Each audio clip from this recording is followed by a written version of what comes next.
నేపాల్‌లో వాళ్ళైతే ఒక పక్కన శాంతి అంటూ బాలెన్ షా ప్రభుత్వం హిందూ, ముస్లింలతో కలిసి ఊరేగింపులు చేస్తోంది. పోలీసులతో కలిసి శాంతి ప్రదర్శనలు చేస్తుంది. రెండో వైపున ఘర్షణ వాతావరణాలు మాత్రం ఇంకా ముగియట్లేదు.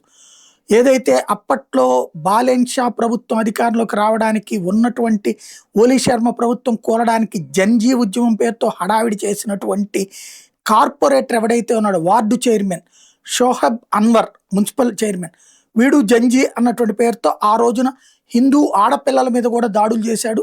నేపాల్లో ఉన్న ప్రజల మీదనే దాడులు చేశాడు.